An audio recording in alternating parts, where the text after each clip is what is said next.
네, 누가 될까 관심이 모였던 한국 축구 국가대표팀 임시 사령탑에 황선홍 감독이 선임됐습니다. 한동안 U23 대표팀과 동시에 지휘하게 됩니다. 우리 축구 대표팀의 급한 불은 껐습니다만 두 마리의 토끼를 다 잡을 수 있을지에 대한 걱정과 우려도 나오고 있습니다. 관련 내용 박찬하 축구 해설위원과 함께 살펴보도록 하겠습니다. 위원님 안녕하십니까? 네, 안녕하세요. 네. 자, 말씀을 드린 것처럼 황선홍 감독이 선임이 됐습니다. 이렇게 되면 3월에 태국전, 또 4월에 올림픽 최종 예선 이렇게 큰 두 대회를 진행하게 됐거든요. 일단 오늘 감독 선임 좀 예상을 하셨습니까? 어떻습니까? 어느 정도 예상은 했던 바고요. 예. 그리고 황선홍 감독이 이제 임시로 3월 달에 우리의 월드컵 2차 예선 두 경기에 대한 임시 감독으로 선임이 된 마당에 예. 황선홍 감독을 응원해야 되긴 합니다. 네. 그렇지만 한편으로는 여전히 이 자충수를 둔 대한축구협회라는 생각도 들고요.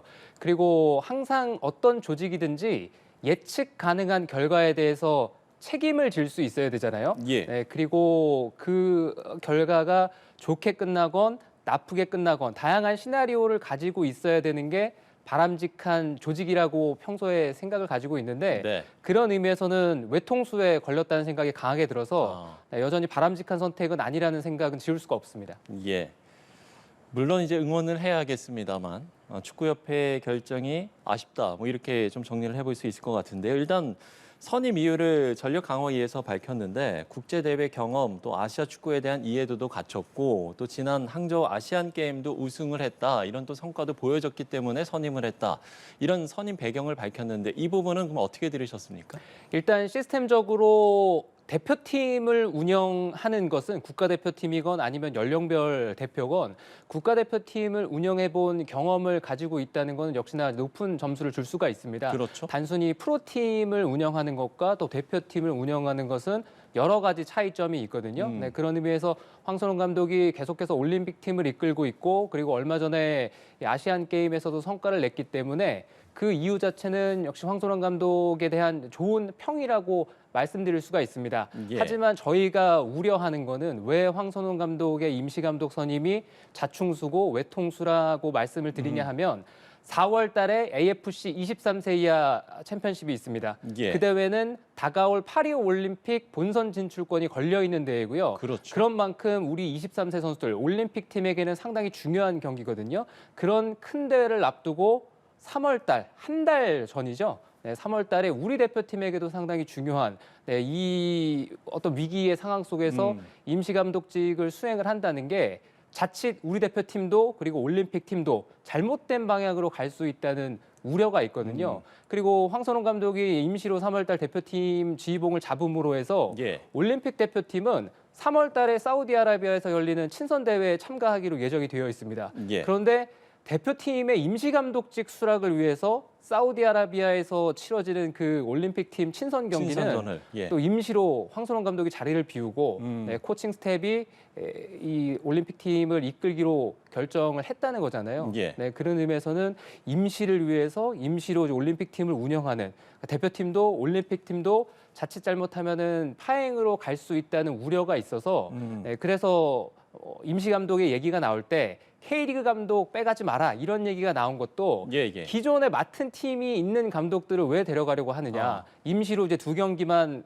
감독직을 맡을 거면 그런 얘기가 나왔던 거잖아요. 그런데 프로팀 감독을 데려가지 않으니까 올림픽 팀을 지휘하고 있는 감독을 임시 감독으로 결정하는 선택을 대한축구협회에서 했기 때문에 계속해서 말씀을 드릴 수밖에 없습니다. 그러니까 지금 시기적으로 좀 적절치 않았다. 일단 이렇게 좀 보시는 거지요. 그렇죠. 시기적으로 적절치가 않고 그리고 황선홍 감독 역시도 3월 달에 임시 감독직을 수락을 하고 그리고 4월 달에 있을 AFC 23세 이하 챔피언십 예. 그 대회를 치르고 나면 AFC 이제 아시안컵이 되겠죠. 23세 이하 아시안컵이라고 정확하게 명칭을 해야 될 것 같습니다만 그 23세 이하 대회를 치르고 나면은 또 우리 대표팀은 6월 달에 월드컵 2차 예선 마지막 두 경기가 있고요. 예. 그리고 나면은 이제 9월 달 3차 예선으로 넘어가게 됩니다. 2차 예선 결과를 우리가 만족스러운 결과를 얻게 되면은 또 자연스럽게 예선에 주사위가 넘어가게 되는데 협회는 오늘 황선홍 임시 감독을 결정을 하면서 5월까지는 정식 감독을 선임하겠다고 얘기를 했거든요. 예, 그렇죠. 그런데 일단 지금 올림픽 팀을 이끌고 있는 황선홍 감독을 임시 감독으로 내정했다는 것 자체는 향후까지도 염두에 둔 선택이 아니냐 이런 의심이 계속해서 나올 수밖에 없는 결정이라는 거죠. 예. 지금 이제 4월에 있을 이 U23 아시안컵에 지금 이제 우리와 이제 같은 조에 지금 일본도 있고 UAE도 있고 중국도 있고 사실 이 조별 리그 자체도 만만한 팀이 없지 않습니까? 그렇습니다. 어려운 대회입니다. 일단 조별리그를 잘 통과해야 되고요. 토너먼트에 올라간다고 하더라도 우리가 3장 주어지는 올림픽 티켓을 딸 수 있느냐, 네, 그 여부는 확률이 높다고 볼 수가 없습니다. 황선홍 감독이 얼마 전에 아시안게임 직전에 예. 아시안게임과 이 23세 이하 아시안컵 본선 진출권이 걸린 그 예선 대회에서 그 두 팀을 동시에 또 운영했었던 적이 있었거든요.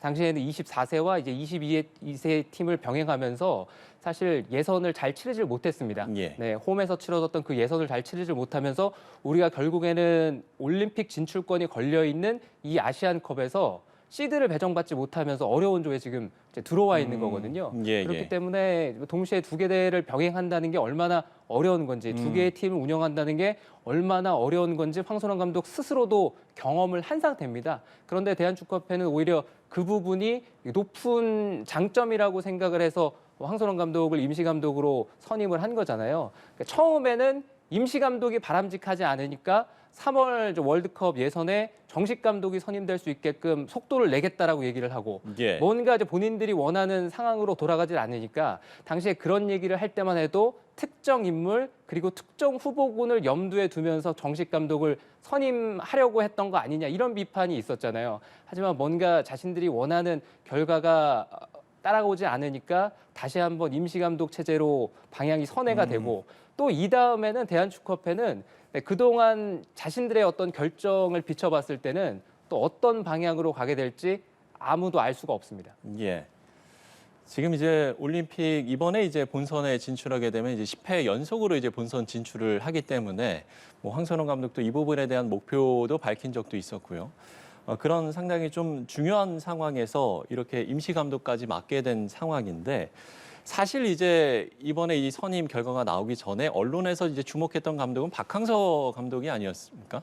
근데 이렇게 좀 바뀌게 된 어떤 이유가 있었을까요? 어떻게 좀 보세요? 그 이유에 대해서는 대한축구협회가 그 어떠한 설명도 하지 않았기 때문에 어떤 후보군들이 있었고 또 어떻게 결과가 황선홍 감독으로 결정이 됐는지 저희는 사실 알 길은 없습니다. 예. 그리고 정혜성 전력강화위원장이 오늘 얘기를 봤을 때는 1순위가 황선홍 올림픽팀 감독이었다라고 얘기를 했잖아요. 네, 그런데 과연 어떤 후보군들이 있었기에 기존의 팀을 맡고 있었던 황선홍 감독이 이거는 황선홍 감독의 어떤 능력이 부족하다거나 황선홍 감독이 크게 문제가 있어서 이런 말씀을 드리는 건 결코 아니고요. 그렇죠. 예, 네, 예. 과연 어떤 후보군들이 있었기에 올림픽 팀을 맡고 있는 그리고 4월 달에 올림픽 출전권이 걸려 있는 중요한 대회를 앞두고 있는 감독이 1순위로 꼽혔을 정도였을까?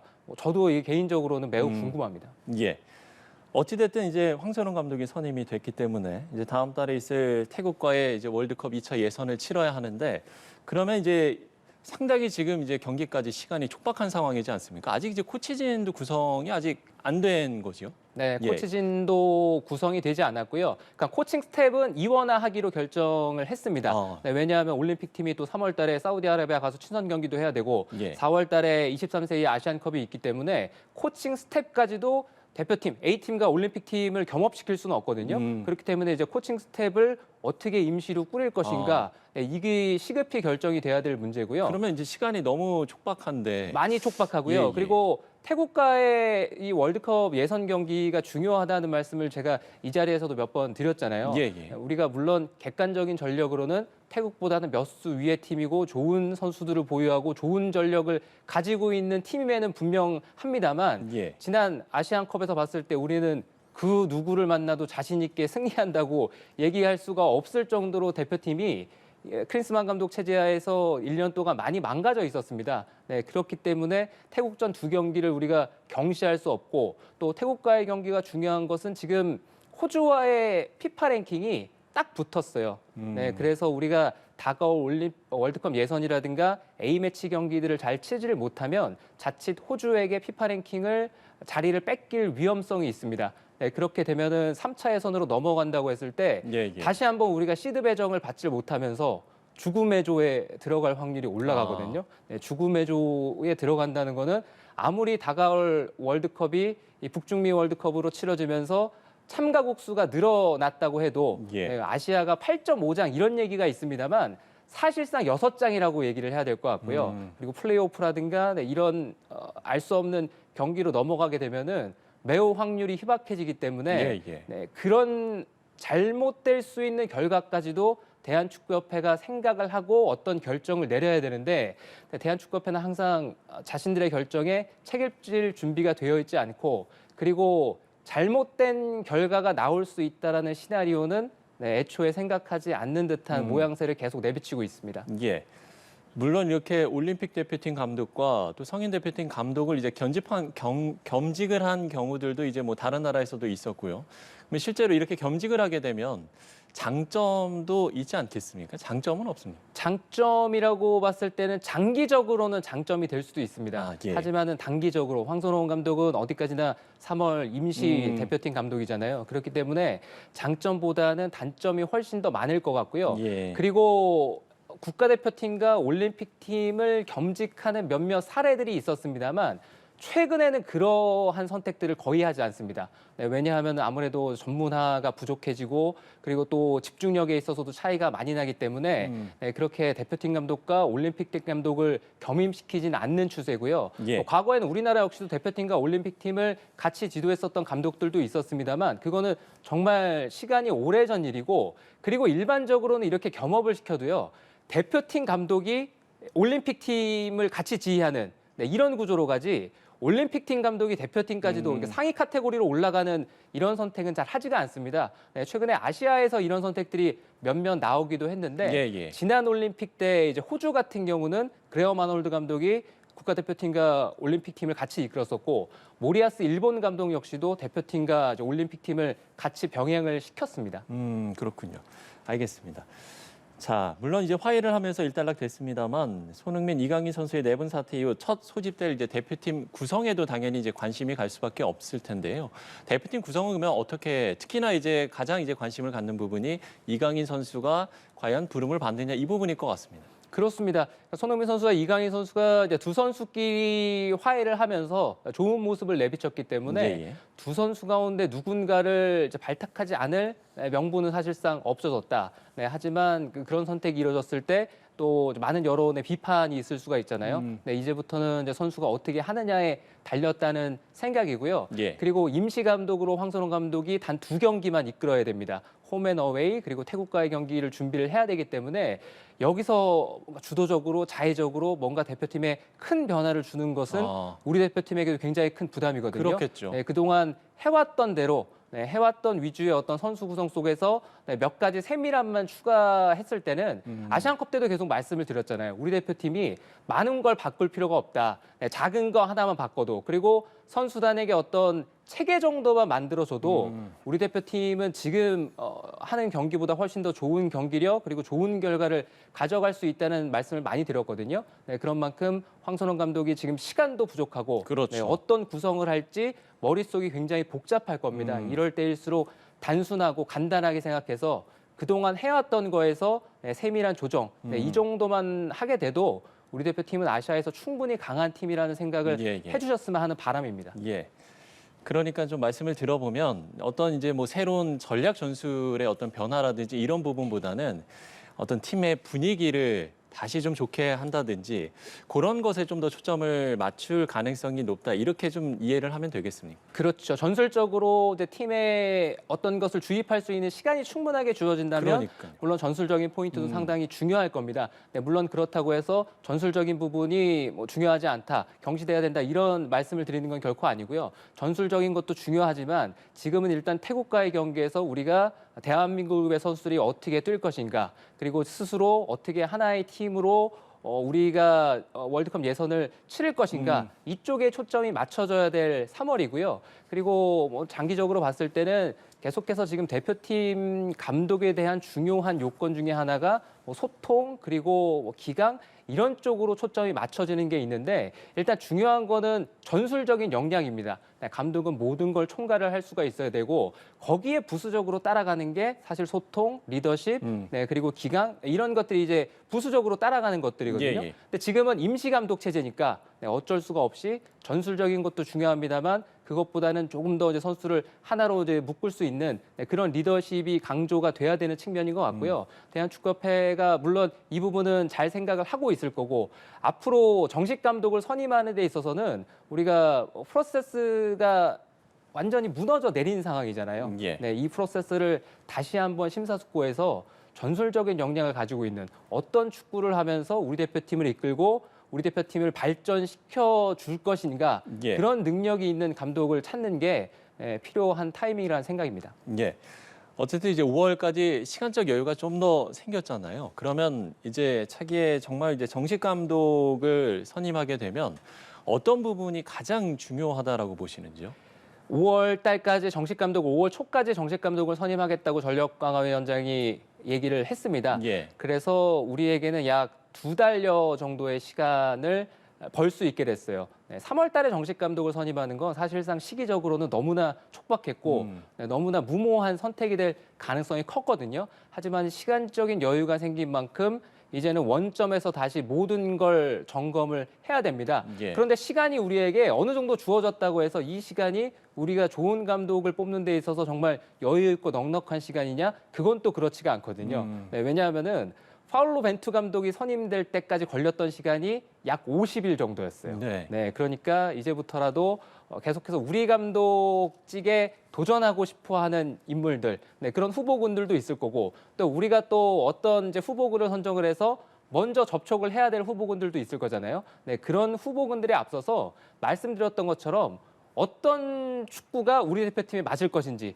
네, 우리 전체 축구에 맞을 것인지 단순히 대표팀에만 국한되어 있는 문제가 아니라 우리 대표팀이 어떤 목표를 가지고 있고 그 목표로 가기 위해서는 어떤 축구를 해야 되고 그 목표물들을 달성하기 위해서는 네, 어떠한 감독이 필요한지 어떠한 능력을 가지고 있는 감독을 우리가 선택을 해야 되는지 그렇게 해서 이제 후보군을 선정을 해야 되지 단순히 이름값만 앞서서 그리고 그 감독이 어디서 성과를 냈다는 이유만으로 어떤 축구를 하느냐는 중요하지 않고 예. 네, 그런 것들만 표면적인 것들에만 집중하게 되면은 우리가 또다시 나쁜 감독을 선임할 확률이 높아지거든요. 아. 네, 돌아보면은 대한축구협회는 잘못된 결정들을 무수히 많이 해왔습니다. 네, 우리 이제 감독 선택만 하더라도 항상 메이저 대회가 끝나면 외국인 감독에 대한 여론이 커지잖아요. 예. 네, 그러니까 외국인 감독을 선임을 하는데 외국인 감독 중에서도 커리어가 그렇게 좋지 않았던 네, 그런 감독을 데려옵니다. 네, 그러다가 막상 맡겨보고 시간이 지나면 점점 대표팀이 안 좋아지거든요.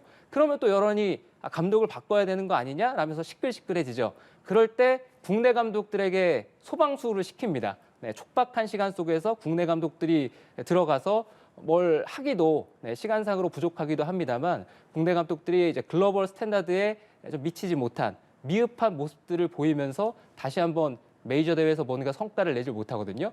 그리고 나면은 또 외국인 감독에 대한 목소리. 네, 이런 것들이 계속 도돌이표처럼 반복이 반복되고 돼왔어요. 있죠. 네, 그런 선택을 이제는 좀 끊을 때도 됐다. 네, 그러기 위해서는 네, 누군가의 독단에 의한 결정이 아니라 합리적인 체계 하에서 지금 대한축구협회 내부 내에서는 외압에 흔들리지 않는 선택을 하겠다라고 얘기를 하지만 사실상 저희가 얘기를 하고 있는 건 외압이 문제가 아니라 누군가의 독단에 의한 결정을 하지 말라고 얘기를 하고 있는 거거든요. 예. 네, 이 목소리를 꼭 들어주셨으면 하는 바람입니다. 예, 알겠습니다. 자, 끝으로 한 가지 더 질문을 드려보면 이제 앞서 이제 겸직을 했을 때 사실 장기적으로 보면 뭐 장점도 있을 수 있다 이렇게 이야기를 해주셔서요. 만약에 황선홍 감독이 임시 감독이 아니라 정식 감독으로서 그러니까 어떻게 보면 이제 성인 대표팀 그 다음에 이제 올림픽 대표팀 이렇게 겸직으로 계속 갈 가능성도 있습니까? 가능성이 지금으로서 없다고 할 수는 없습니다. 예. 네, 5월 초까지 정식 감독을 선임하겠다고 대한축구협회가 밝혔습니다만 그때까지 정식 감독이 만에 하나 선임되지 못하면 우리가 다시 한번 6월 달에 월드컵 2차 예선 경기를 치러야 되잖아요. 그럼 또 시간이 촉박하다고 얘기가 나올 거고 예. 그러면 또 6월 달에 임시 감독을 선임해야 되느냐라는 얘기가 나올 거고 그러면 3월 달에 황선홍 감독이 대표팀을 이끌었으니까 황선홍 감독에게 6월 달에도 감독을 맡겨보자 이런 의견이 나올 수도 있겠죠. 그런 의견이 나오지 않았으면 하고요. 그러기 위해서는 임시 감독 체제는 임시 감독으로 끝나는 것이 가장 바람직하고 예. 그리고 나서는 황선홍 감독은 이제 올림픽 출전권이 걸려 있는 23세 아시안컵에서 전력 투구를 하는 것이 지금 상황으로서는 모두에게 가장 바람직한 결말이 아닐까 싶습니다. 예, 알겠습니다. 자, 말씀을 드린 것처럼 한국 축구 국가대표팀 임시 사령탑에 황선홍 감독이 선임이 됐습니다. 오늘 관련 이야기들 짚어봤습니다. 박찬하 축구 해설위원과 함께했습니다. 오늘 말씀 고맙습니다.